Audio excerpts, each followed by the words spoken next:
네, 여러분 안녕하세요. HLB를 말씀을 드립니다. 자, HLB를 오늘 말씀을 드릴 부분은 하루 이틀 전에 이제 실적 발표가 여러분들 나왔습니다.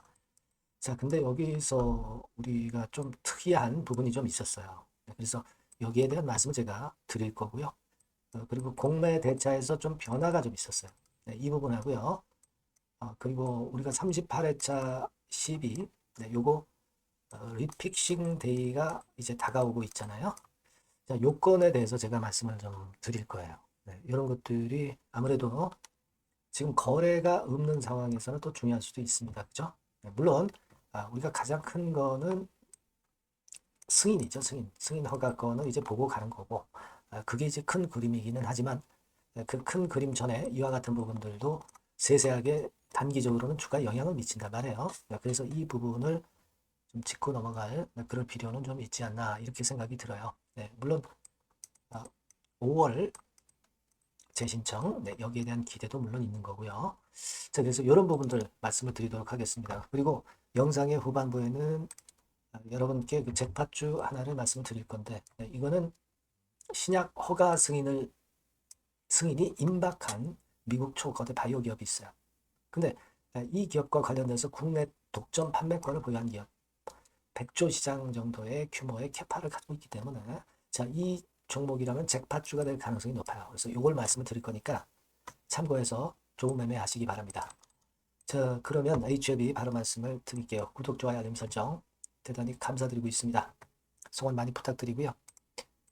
그리고 이제 보다 그 궁금한 사항들이 있을 거예요. 보다 그리고 자세한 사항 이런 거 알고 싶으신 분도 계실 거고 실시간적으로 들어오는 정보가 굉장히 중요합니다. 스텔방에서 제가 그 부분을 보완을 해드리고 있으니까 HLB 입장 네, 이렇게 문자를 주시면 제가 최선을 다해서 도와드린다는 점 강조드립니다.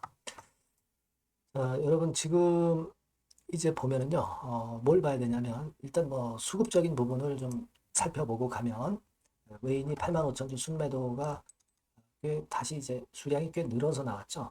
자, 이게 물론 이제 외인 매도가 의미 없이 그냥 공매하는 차원에서 나왔을 수도 있지만 실적 발표가 있었단 말이에요. 그래서 거기에 기인해서 매물이 나온 거냐, 네, 이런 부분들도 살펴봐야 될 거예요. 실적 부분은 제가 좀 이따 말씀드리고요. 그리고 이제 공매 같은 경우는 뭐 공매는 꾸준히 계속 나오고 있어요. 네. 아무래도 이제 주식 선물 안 되는 종목이고 하다 보니까 이 공매를 많이 칩니다. HLB 같은 경우는 그러다 보니까 그 영향이 좀 있어요. 하지만 공매도가 나오는 규모에 대비해서는 주가가 꿋꿋하게 버티고 있다. 이렇게 봐야 될 것 같습니다. 네, 그리고 이제 대차 잔고가 급격하게 급감을 한 점, 네, 52만 주 정도 대차 잔고가 줄어들었죠. 그러면서 대차 잔고의 흐름은 비교적 괜찮고 이게 괜찮다는 얘기는 공매도가 좀 약해질 수 있다는 부분으로 우리가 추측을 할 수 있을 것 같아요. 네, 그렇게 생각이 돼요. 자, 그리고 예전에 제가 38회차 CB 이게 전환사채가 주식으로 전환되는 건에 대해서 이제 이게 부담이 될 수가 있잖아요. 근데 이제 리픽싱 데이가 6월 한 초반, 6월 8일 뭐 전후해서 그때입니다. 근데 되게 여러분 이 리픽싱 같은 경우는 되게 그 계산을 하는 수식이 좀 있죠. 그래서 1개월 주가 그리고 당일 주가, 막 일주일 주가 이게 대단히 중요합니다. 뭐 이를테면 여기 38회차 12 같은 경우 여기 보시다시피 1개월 선수평가, 일주일 그리고 최근일 막 이런 것들을 산수평균해서 이제 전환가액을 조정을 하는 거예요. 지금 79,670원이었지만 이전에는 근데 이게 최근에 6월 한 8일 정도로 이제 빅싱 데이를 본다면 한 5월 8일 뭐 이때부터 주가를 좀 보면 주가가 요 정도 언저리에서 이제 됐거든요. 그러니까 지금의 주가하고 비슷하게 전환가액이 좀 떨어질 가능성이 높은 겁니다. 그렇게 되면은 사실 부담이 좀 있긴 있는 거죠. 이를테면 예전엔 79,670원이었지만 이게 조정이 된다 이거죠. 이게 여러분 79,670원이었죠? 네, 조정 전 조정 지난번에는 이 부분이 좀 낮아질 수가 있어요. 왜냐하면 그 조정을 하는 산식 자체가 이렇게 돼 있기 때문에 그래요. 자, 근데 이 부분에 부담을 여러분들이 느낄 수가 있는데, 근데 요거는 달리 생각하면은 우리가 재심사를 제출을 하게 되면, 제허가 신청을 하게 되면 그 건에 대한 기대로 또는 이제 그 건에 대한 모멘텀으로 주가가 급반전을 할 수가 있단 말이에요. 그러면은 그 시비의 주식 전환은 희석이 되죠. 희석이 됩니다. 당연히 희석이 되겠죠. 그러니까 재신청을 언제 정확히 하느냐, 리서브미션을 언제 하느냐, 이 시기가 중요한데, 일단 뭐 5월 정도로 우리가 예상을 할 수 있다. 막 이런 건에 대한 재료가 계속 나왔던 거 여러분 아실 겁니다. 그렇기 때문에 그 리픽싱 전에 재신청건이 이루어지기를 우리가 기대를 해야 되지 않나 이렇게 보여집니다. 자, 그렇게 말씀을 드리고요. 자, 그리고 이제 실적건이 일단 특이한 게 좀 있었는데 그걸 제가 말씀을 드리려고 그래요. 여기 보시면 실적이 이제 15일 날, 5월 15일 날 발표가 됐습니다. 근데 1분기 실적이죠. 1분기 실적을 쭉 보면은 하나하나씩 보면은 그 영업 손실은 53억 손실, 작년 동기 41억 손실 조금 증가했지만 큰 의미 있는 증가 정도는 아닙니다.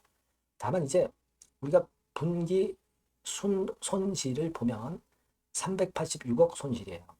포괄손익 388억 손실이에요. 그죠? 근데 작년 동기에는 287억이었습니다. 그러니까 100억 정도가 손실이 늘어버린 거거든요. 100억이 뭡니까? 이게 287억이었는데 388억이 손실이니까 꽤 많이 줄어든 거죠. 그죠? 네. 요거 대비해서 꽤 많이 줄어든 적자를 보이는 그런 상태입니다. 그거는요, 여러분 여기 쭉 보시면 어느 부분에서 결국 나타났느냐. 여기 이 부분 있죠. 종속기업 및 관계기업 투자주식 관련 손실이 180억 정도 나면서 결국 이제 이것이 부담을 줬고, 그리고 금융비용이 많이 들어갔어요. 그죠? 금융비용. 금융비용하고 관계기업 투자 관련 손실. 네, 이 부분으로 손실이 많이 증가를 한 그런 모습을 알 수가 있습니다. 물론 영업 행위로 한 건 아니지만, 그렇다 하더라도 요거는 이제 우리가 부담이 될 수 있는 부분이 될 수가 있습니다. 그죠? 그리고 이제 현금 같은 경우도 555억이 있었던 것이 323억으로 줄었죠. 그래도 뭐 판매 관리비 들어가고 비용이 역시 들어갈 거 아닙니까? 그죠? 이익이 적다면, 손실이 난다면은 현금을 사용할 수밖에 없죠. 그 정도고, 기타 유동 금융자산이 한 50억. 그러니까 우리가 가용 그 현금은 요거하고 요거 합계라고 봐야 되거든요. 그죠? 그러니까 한 370억 정도. 요 정도 규모란 말이에요. 자, 그 정도입니다. 그래서, 자, 이게 좀 현금이 또 좀 약해지는구나. 네, 이 부분을 좀 알 수 있습니다. 근데 우리가, 물론 바이오 기업이 실적이 처졌다고 해서 올라가지 말란 법 없습니다.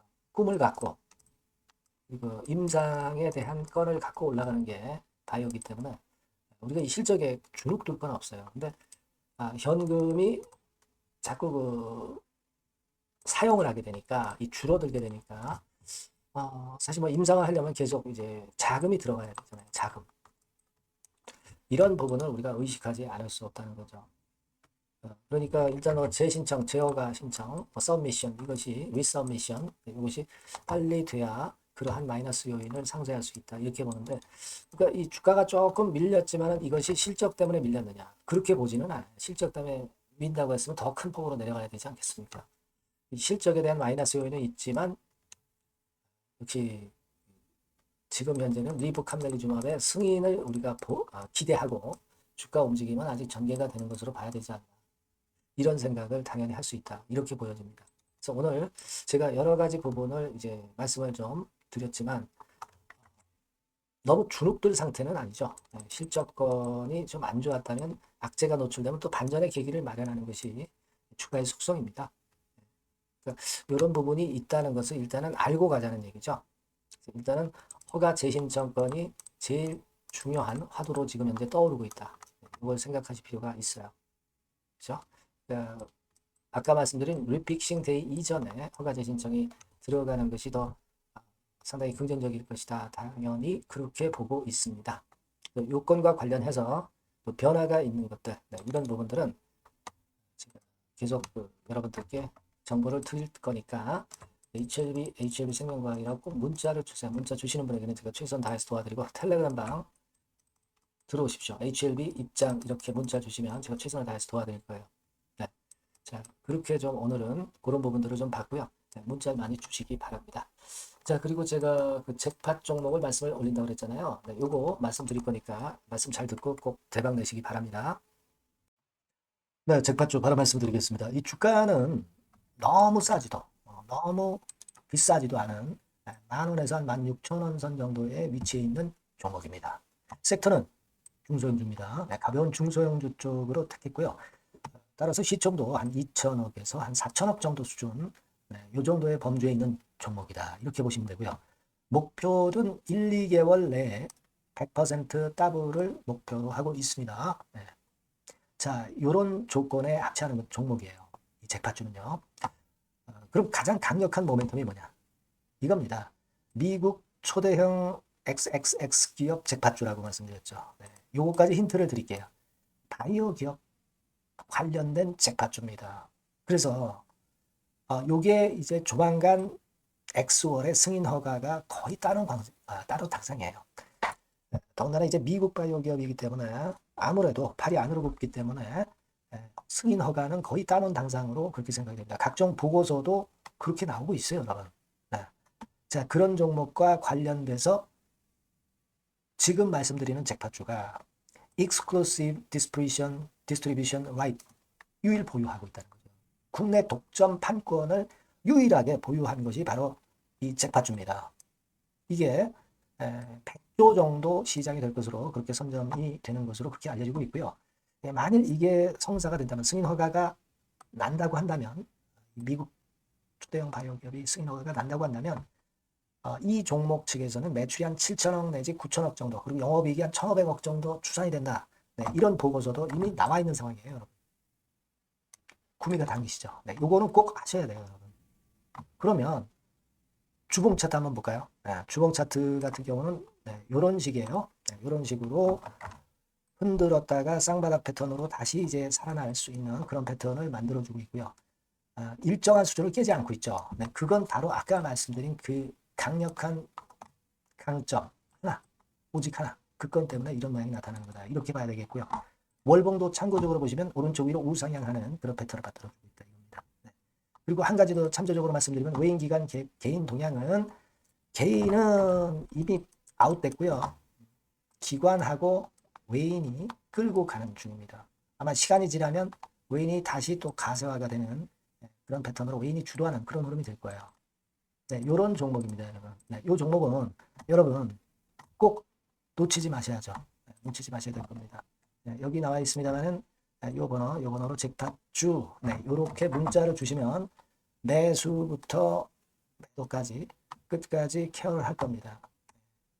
그 정확한 사유도 거기서 말씀을 드릴 거고요. 꼭 잭팟주 이렇게 문자 주셔서 잭팟 한번 터뜨리시기 바랍니다. 아시겠죠? 네, 감사합니다.